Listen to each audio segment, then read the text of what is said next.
Hey guys, how's it going? Right now I am officially taking 5 different steroids at the same time, plus human growth hormone, which technically is not a steroid, but it's an anabolic. So 6 anabolics, 5 steroids, and this is my coming to the end of my first cycle, and I'm transitioning to my second cycle. That's technically why I'm taking so many, because I'm tapering off the primobolan and I'm dropping even the testosterone, and within a week or two totally dropping the anavar, and now starting to introduce NPP, nandrolone, which is nandrolone, and as well masteron.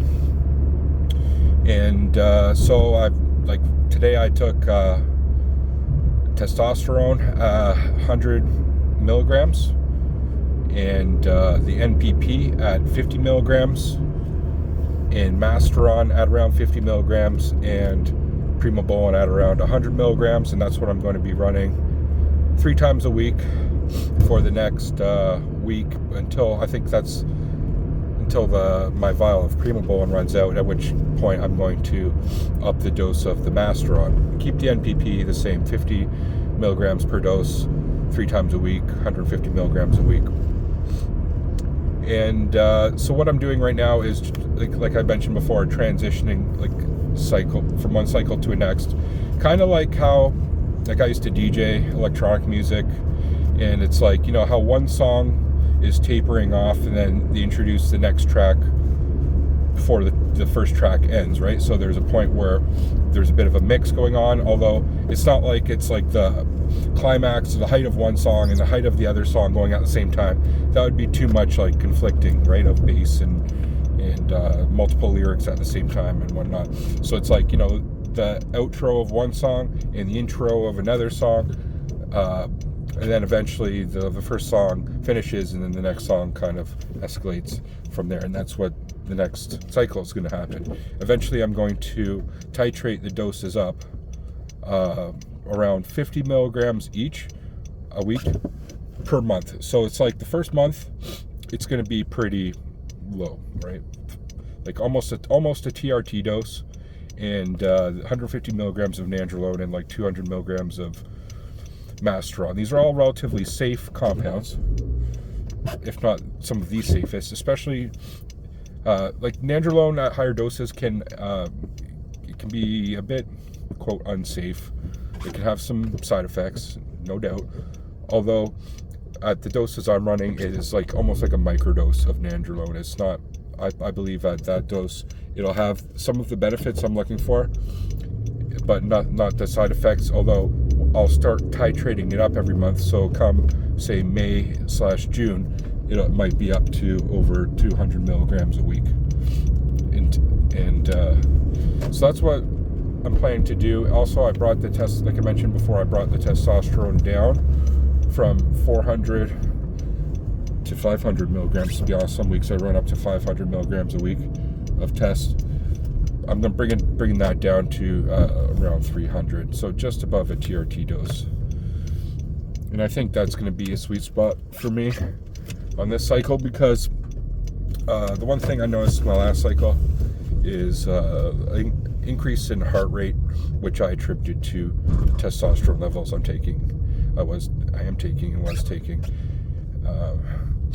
And could be estrogenic effects. High estrogen is known to cause high blood pressure, and that's what I suspected, but also the effect it has on the RAS system, aldosterone system, which, if you don't know, is like essentially what is hormones of the kidneys, which control blood pressure. And testosterone, anabolics in general, have been shown to affect that. That's why a lot of bodybuilders who take super physiological doses of these compounds take like an ACE inhibitor, like something like that, something that affects the blood pressure, lowers the blood pressure. And I would prefer not to do that. I might in the future, like once I titrate these doses up. First of all, I'm going to see where my blood pressure's at once I'm just like as a baseline, and then go from there. And then once I do titrate it up, if my blood pressure goes up, You know, maybe I'll get something like Thomasartan or something. I know where to get it online. Somebody mentioned taking T3 and T4. Yeah, I'll look into that. That's like thyroid hormones. I know bodybuilders use that. I know it's used for like advanced like cutting, but as well it could help. I don't think it could. It would help with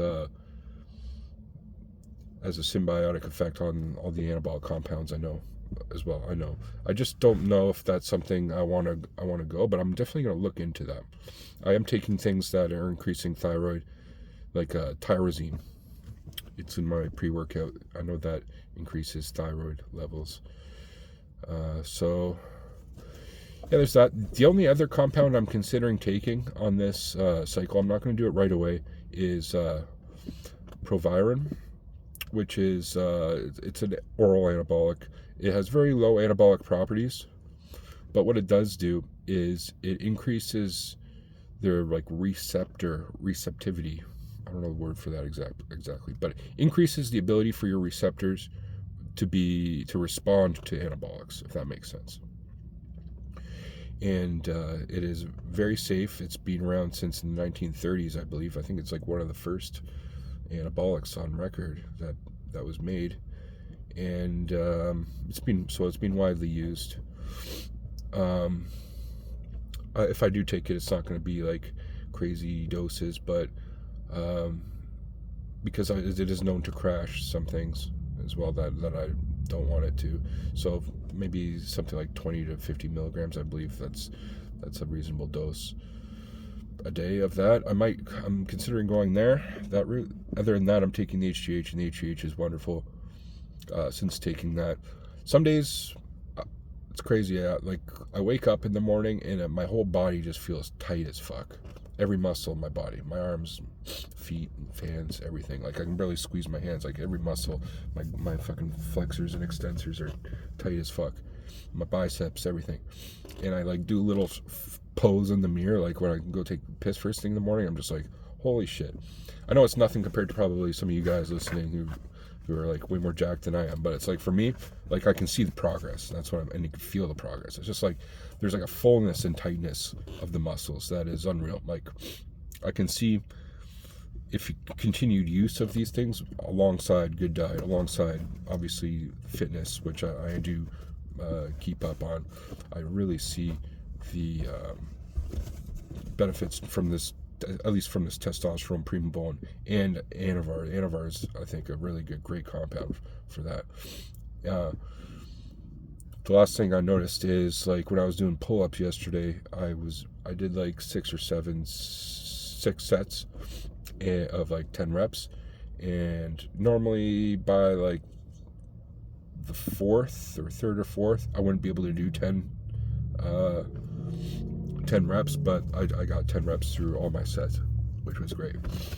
So there's definitely, that's like a strength kind of like calibrating like your strength through different things. I know that my deadlift has improved, at least put on like 40 pounds on my deadlift since starting. So yeah, major strength increase. Although to be honest, the Primabone, it's known for being a weak compound. It's not like super crazy, but I think with that 3 months use, by the end of the 3 months, taking like what I've been taking, like the 400 milligrams a week, like it's slow and steady gains and quality gains, I believe.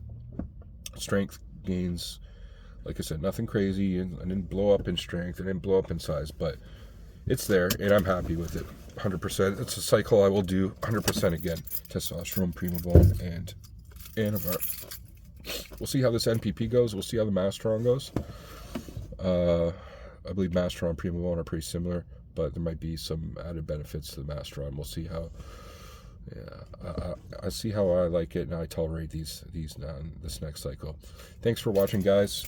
Have a great day. Peace.